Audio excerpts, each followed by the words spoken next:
नमस्कार, मी रोहित रमाकांत परशुरामाची भूमी कोकण या आपल्या यूट्यूब चॅनलमध्ये तुम्हा सर्वांचं सहर्ष स्वागत करतो. आज आपण जाणार आहोत पेंडूर तालुक्यातील मराठी उद्योजकाला भेटण्याकरता, ज्याने आपली चांगल्या पगाराची नोकरी सोडून गावी येऊन म्हणजे कोकणात येऊन नारळापासून काही उत्पादनं बनवली, म्हणजे नारळाचं खोबरं, केस, नारळाची बर्फी आणि तेल, आणि तिथल्या काही लोकांसाठी रोजगारही उपलब्ध करून दिला. चला अशा धनंजय राणे यांना आपण भेटण्यासाठी.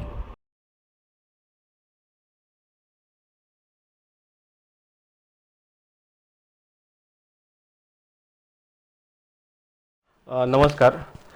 कोकण मास्टरमध्ये तुमचं स्वागत करतो. माझं नाव धनंजय सतीश राणे. मी BE केमिकल केलं आहे आणि गेली 10 वर्ष मी कोकोनट क्षेत्रात काम करतो आहे. कोकोनट मास्टर म्हणून आमचा ब्रँड आहे, जो कोकोनटची प्रोडक्ट बनवतो. सगळी खोबरा वाटी, खोबरा कीस, ऑइल, बर्फीचे प्रोडक्ट, हे सगळे प्रोडक्ट आम्ही गेली 10 वर्षे बनवत आहोत. तर मी 2013मध्ये BE केमिकल पास आऊट झालो. त्याच्यानंतर 3 वर्ष मी घरडा केमिकलमध्ये जॉब केला. जॉब करता करता तेव्हा असं समजलं की त्या टायमिंगला कोकोनट क्षेत्रात काम करणारं कोण नव्हतं कोकणामध्ये.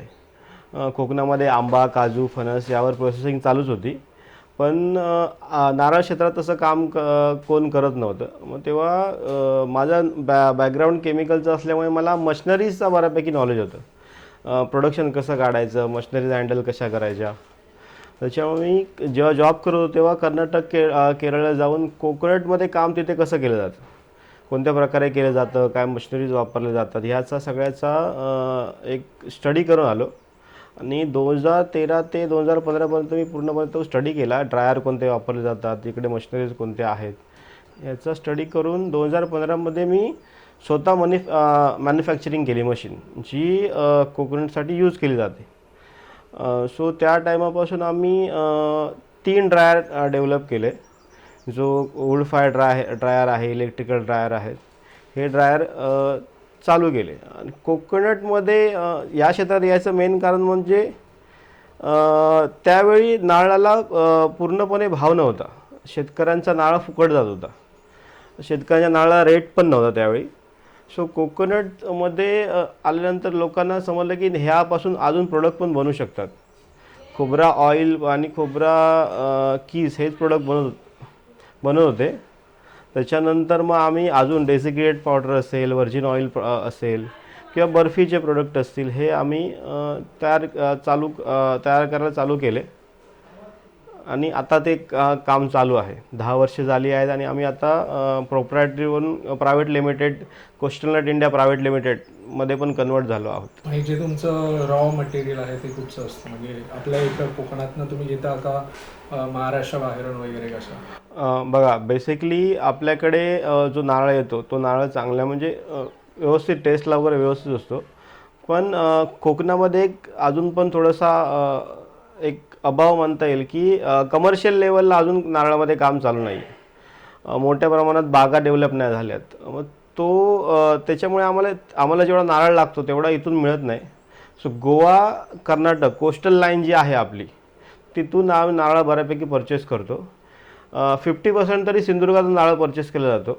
जे सिंधुदुर्गाचे शेतकरी आहेत त्यांना कॉन्टॅक्ट करून त्यांच्याशी बोलून वगैरे नारळ परचेस केला जातो. नंतर जर रिक्वायरमेंट जास्त असेल तर कर्नाटक, गोवा इथून नारळ परचेस केला जातो.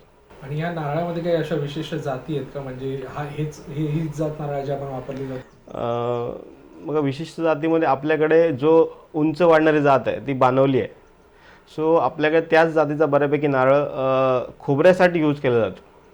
मग आम्ही पण ऑइल कंटेंट जास्त असावा किंवा त्याची टेस्ट चांगली असावी यासाठी तो बानवली जातीचा जो नारळ आहे त्याचे नारळ मोठ्या प्रमाणात परचेस करतो. म्हणजे ऑइलसाठी वेगळा नारळ आणि बाकी जे आपले प्रोडक्ट्स आहेत, म्हणजे जसं बर्फी किंवा ते खोबरं, त्यासाठी वेगळा नारळ? नाही, सध्या तरी आम्ही एकच नारळ, जी बानवली जो आपल्याकडे नारळाची जात आहे तोच नारळ यूज करतो. फक्त कसं होतं, पाण्यासाठी जो पिण्याचं पाणी आहे त्यासाठी शॉर्ट डॉर्फ वगैरे नारळ येतात, पण ते आम्ही नाही यूज करत. आपण फक्त एकच नारळाचं, बानवली जातीचा नारळ येतो त्याचाच यूज करतोय. मग त्याची प्रोसेस कशी असते, म्हणजे नारळ तुम्ही कसा आणता, स्टोर? तर आपण आधी शेतकऱ्यांना कॉन्टॅक्ट करतो, तुमच्याकडे नारळ आहे का, तुमच्याकडे किती नारळ आहे. आपण शेतकऱ्याकडे जाऊन पण नारळ परचेस करतो किंवा शेतकरी जर इथे येत असेल तर शेतकऱ्यांकडून इथे पण नारळ परचेस करतो. जर शेतकऱ्याकडे जाऊन परचेस करायचं असेल तर शेतकऱ्याला कळवलं जातं की तुमच्याकडे नारळ किती आहे, 1 टन आहे, 500 किलो आहे, त्याच्याप्रमाणे व्हेकल पाठवायला बरं पडतं. तर तिथे जाऊन वजन वगैरे केलं जातं. आम्ही वजनावर नारळ परचेस करतो, नगावर नारळ परचेस करत नाही. तर तिथे जाऊन शेतकऱ्याकडे वजन केलं जातं. जी काय अमाऊंट जी ठरली असेल, जो काय रेट ठरलेला असेल त्याच्याप्रमाणे शेतकऱ्याकडून नारळ परचेस केलं जातं. जर शेतकरी इथे आणून नारळ देत असेल तर त्याला 1 रुपया एक्स्ट्रा दिला जातो, जो काय किलोचा रेट असेल त्याच्याप्रमाणे. म्हणजे आता तुम्हाला एक आता हा विषय आहेच म्हणून असं बोलतोय, तुम्हाला म्हणजे आता रिक्वायरमेंट आहे का सिंधुदुर्गातल्या, म्हणजे तसं जर असेल ना तर कोण तुम्हाला या थ्रू कॉन्टॅक्ट करेल नारळांसाठी? कारण की बऱ्याच काही लोक आहेत ज्यांच्या नारळाच्या बागा म्हणजे आतल्या साईड पण कोस्टल लाईनला नाही आहेत, काही आतल्या साईडला. बरोबर. आताच्या कंडिशनमध्ये नारळाचं शॉर्टेज आहे. नारळ जर लोक आणून देत असतील तर आम्ही वेल अँड गुड, आम्ही घेऊ शकतो. पण नारळाच्या बाबतीत एक ड्रॉबॅक असा आहे की लोकांना एक माहिती अशी नाही की सुखे झालेले नारळ हे कुठे द्यायचे. सुखे नारळ आम्ही हवे तेवढ्या प्रमाणात घेऊ शकतो. ओले नारळ असतात ते लोक जे रेग्युलर यूजसाठी वगैरे आहेत ते सेल करतात किंवा मार्केट त्यांना मिळू शकतं. पण सुखे जे नारळ आहेत ते नारळ आम्ही अखंड पण घेऊ शकतो किंवा जे सोललेले असतील तर सोलून पण घेऊ शकतो. ओले नारळ तर आहेतच, आम्ही घ्यायला तयारच आहोत. जेवढे नारळ असतील त्यांनी कॉन्टॅक्ट करावा. कॉन्टॅक्ट केल्यावर त्यांच्याकडे जर क्वांटिटी ते सांगत असतील की एवढी क्वांटिटी आहे तर आम्ही ती गाडी पण पाठवू शकतो. कुठे पण कोस्टल आणि रत्नागिरीपर्यंत पण असेल तरी पण आम्ही तिथे जाऊन घेऊ शकतो जेवढे नारळ असतील तेवढे. पण एक लोकांना माहिती असं की सुखे नारळ झाले तर काय करायचं, तर सुखे नारळ झाले तर ते पण आम्ही परचेस करू शकतो. इवन तेल असेल तेल पण परचेस करू शकतो क्वालिटीप्रमाणे. खराब खोबरं असेल तर खराब खोबरं पण आम्ही परचेस करू शकतो. आम्ही नारळाची करवंटी पण परचेस करतो, ती पण परचेस करू शकतो. आता हे सर्व झालं आपलं रॉ मटेरियल सांगतो. आता येतो आपण प्रोसेसिंग, म्हणजे आता इकडे आल्यावर तुम्ही नारळाची प्रोसेसिंग कशी होते. तर आपण परचेस म्हणजे रिक्रुटमेंटचा भाग आपण समजून घेतला. तर शेतकरी जर इथे आणून द्यायचं असेल त्याची पेमेंट झालं त्याची जबाबदारी संपते. नंतर इथे प्रोडक्शनचा भाग असेल तर प्रोडक्शनच्या भागामध्ये आम्ही इथे नारळ परचेस करतो.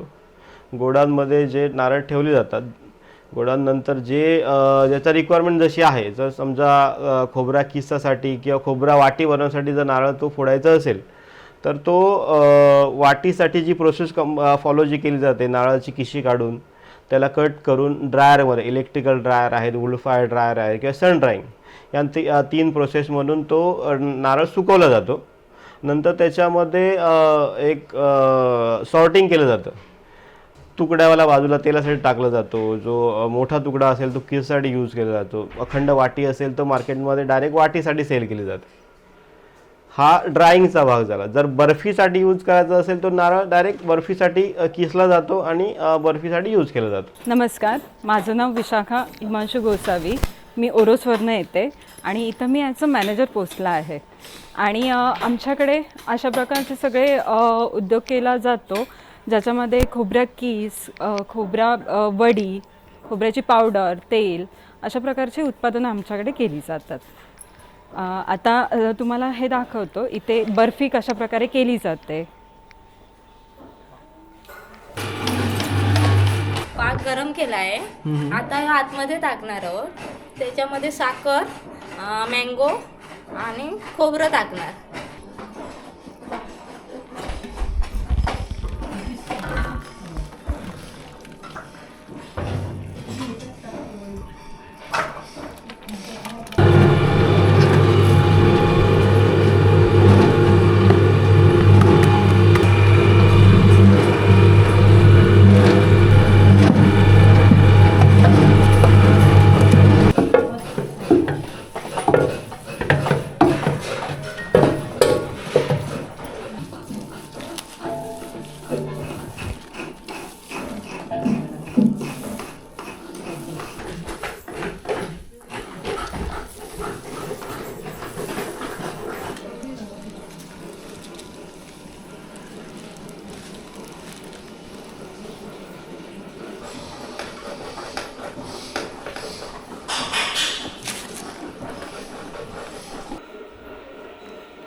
हे आता खोबरं आहे ना, ते याच्यामध्ये टाकणार.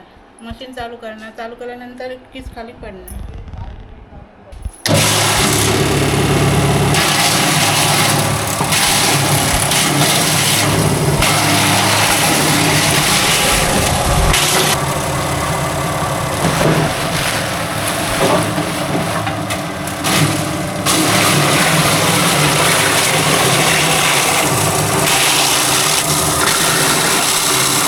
आता तुमचे जे प्रोडक्ट्स आहेत त्याबद्दल सांगा. तर आपली प्रोडक्ट आहेत खोबरा वाटी असते जी मार्केटमध्ये तुम्हाला मिळते. खोबरा वाटी काळ्या पाटीची खोबरा वाटी असते. नंतर त्यापासून जो खोबरा कीस काढला जातो तो खोबरा कीस आहे आपल्या इथे, मालवणी खोबरा कीस. नंतर ऑइल आपण काढतो जे प्युअर एडिबल आहे. लहान मुलांसाठी, मेडिकल पर्पजसाठी किंवा जेवणामध्ये डायरेक्ट कन्झ्युम करण्यासाठी हे सगळं ऑइल वापरू शकतो. हा आमचा जास्त सेलिंग प्रोडक्ट आहे कारण हे प्युअर घाण्यावरचं ऑइल आहे, कोल्ड प्रेस आहे, त्याच्यामुळे हे जास्त प्रोडक्ट यूज केलं जातं. ही मँगोची बर्फी आहे जी प्युअर पल्पपासून बनवली जाते. ही जॅगरी आहे ज्याच्यामध्ये जरा पण शुगर यूज केली जात नाही. ही गुलकंदची बर्फी आहे जी शुगर यूज केली जाते त्यामध्ये. प्लस ही पिस्ता आहे ज्याच्यामध्ये पिस्ता यूज केला जातो. मग आता हे प्रोडक्ट्स आहेत तर मग ह्याचं तुम्ही डिस्ट्रीब्युशन किंवा सेलिंग कसं करता, मार्केटिंग वगैरे कसं असतं? तर मार्केटिंग आपली स्वतःची वेबसाईट आहे www.coconutmaster.com. त्या थ्रू डिजिटली हे सेल केले जाते. तुम्ही व्हॉट्सॲपवर पण ऑर्डर टाकू शकता. तुमची काय जी ऑर्डर आहे आमचा कंपनीचा नंबर किंवा माझ्या पर्सनल नंबरवर पण टाकू शकता, त्याच्यावर टाकू शकता. प्लस तुम्ही जेवढे आपले मुंबई पुण्याला असतील, मुंबई पुण्याला पण शॉप आहेत त्यांच्याकडून पण ऑर्डर करू शकता. आमची मुंबई ग्राहक पंचायत किंवा बाकी पुण्याला पण डिस्ट्रीब्युटर आहेत तिथून पण सेल केलं जातो. आणि रत्नागिरी किंवा सिंधुदुर्ग म्हणा या ठिकाणी जेवढे सुपर मार्केट वगैरे आहेत तिकडे सगळीकडे अवेलेबल आहे, तिथून परचेस करू शकता. अच्छा. आणि आता शेवटचा प्रश्न म्हणजे असा की तुमचा टीम सपोर्ट आणि इथले तुमचे म्हणजे जे सहकारी आहेत.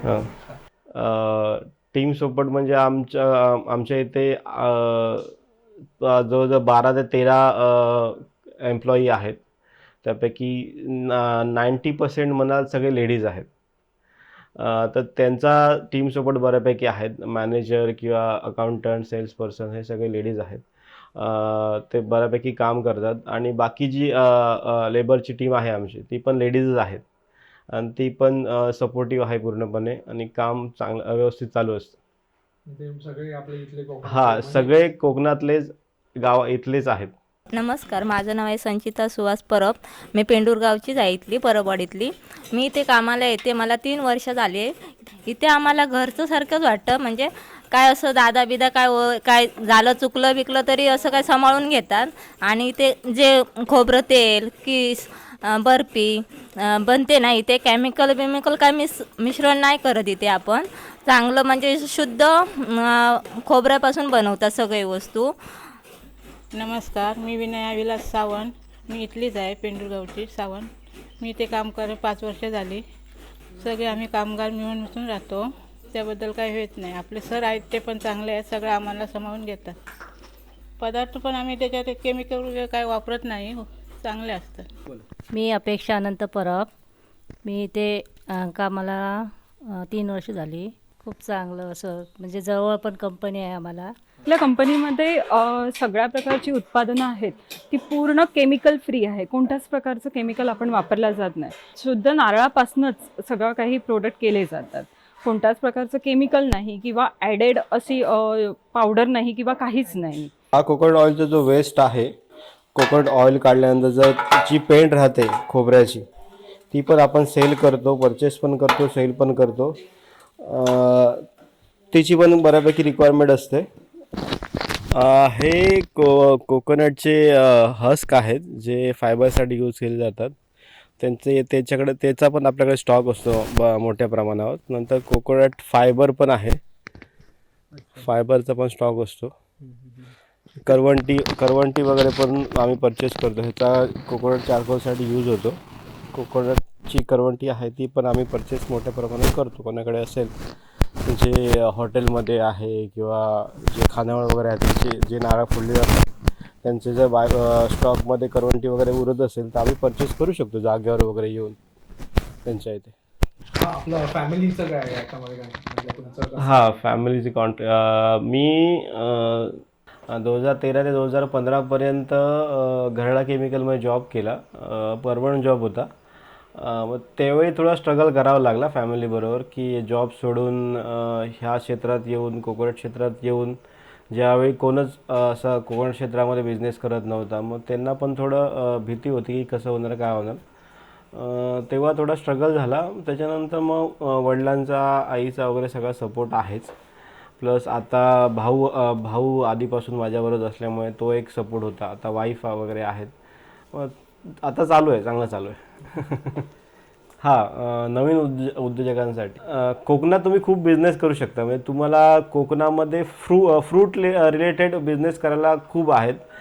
जे वेस्ट जातं आहे फ्रूटमधून, त्यामध्ये पण तुम्ही बऱ्यापैकी प्रोडक्ट डेव्हलप करू शकता. आमच्या नारळामध्ये बघायला गेला तर चारकोलवर प्रोसेसिंग करायला चान्सेस आहेत, किंवा फायबरवर प्रोसेसिंग करायला भरपूर चान्सेस आहेत. त्याचं फायबर आता काथ्यामध्ये तर आता तर माझ्या मते 90% तुम्हाला स्कोप आहे की तुम्ही फायबरमध्ये काम करू शकता. त्याच्यामध्ये खात्या असतील किंवा कोकोपीट असेल किंवा त्याच्यापासून बनवणारे बाकीचे प्रोडक्ट आहेत, शोभेचे प्रोडक्ट आहेत, त्यावर तुम्ही काम करू शकता. फक्त तुम्ही मेंटली प्रिपेअर झाला पाहिजे की तुम्हाला इथे येऊन, गावात येऊन तुम्ही तो स्ट्रगल करून तुम्हाला एक सक्सेसफुल बिझनेस तयार करायचा आहे. मिनिमम 3-4 वर्ष तुम्हाला लागतात. जो काही सेटअप तुम्ही करायचा आहे त्याच्यामध्ये तुम्हाला तो स्ट्रगल करावा लागतो. रॉ मटेरियल सिलेक्ट करा, season wise raw material select करा. तुम्ही 4 महिन्याचा एक पिरियडचा रॉ मटेरियल सिलेक्ट करू शकता की 4 महिन्यात मला हे रॉ मटेरियल मिळू शकतो. त्याच्यानंतर तुम्ही त्या प्रोडक्टची क्वालिटी मेंटेन करून प्रोडक्शन चालू करू शकता. डिहायड्रेटेड प्रोडक्ट आहेत आपल्या कोकणामध्ये भरपूर जी अशी प्रोडक्ट आहे जी डिहायड्रेट करून तुम्ही मार्केटला सेल करू शकता. टायकुळ्याचा पाला एक फॉर एक्झाम्पल, जो आता खूप मोठ्या प्रमाणात वेस्ट जातो, तो तुम्ही सेल करू शकता. त्याची एक बऱ्यापैकी पॅकेजिंग करून तुम्ही सेल करू शकता. अजून पण डिहायड्रेटेड प्रोडक्ट जे तुम्ही करू शकता त्याची पण खूप मोठी लिस्ट आहे. फक्त तुम्ही मेंटली प्रिपेअर झाला पाहिजे की तुम्हाला कोकणात येऊन, मुंबईला न जाता मुंबईची जी काही नोकरी आहे त्याच्या कॉम्पिटेटिव्हली कोकणात येऊन मी चांगल्या प्रमाणात बिझनेस उभा करू शकतो. आणि कोकणात आहे बिझनेस करण्यासाठी खूप आहे. सिंधुदुर्ग टुरिझम एवढा वाढतो आहे आता, तर तुम्ही तुमच्या कॅलिबरप्रमाणे जर ते सगळं मॅनेज करून, प्लॅनिंग करून काम करत असाल तर 100% सक्सेस आहे. आणि तुमचे जे प्रोडक्ट्स आहेत ते जर कोणाला हवे असेल तर ते कसे, कुठे अवेलेबल असेल? म्हणजे मुंबई, पुणे किंवा इथं आहेत पण बाहेर कसं करता येईल ते पण सांगा. पॅन इंडिया डिलिव्हरी पाहिजे असेल तुम्हाला तर आम्ही पोस्टाने सेल करतो. www.kokanmaster.com या वेबसाईटवरून तुम्ही ऑर्डर करू शकता. जसं तुमचं लोकेशन असेल मुंबई, पुणे म्हणा किंवा बाकीचे जे काय पॅन इंडिया लोकेशन असेल तिथून आम्ही तुम्हाला एक तर पोस्टाने पाठवू शकतो किंवा तुमचे जी प्रेफर डिलिव्हरी पार्टनर असतील त्यांच्यावर आपण पाठवू शकतो. मुंबई, पुण्यासाठी आम्ही होम डिलिव्हरी देतो. आमचं तेज कुरिअर बरोबर टायअप आहे. कमी रेटमध्ये तुम्हाला होम डिलिव्हरी मिळून जाते.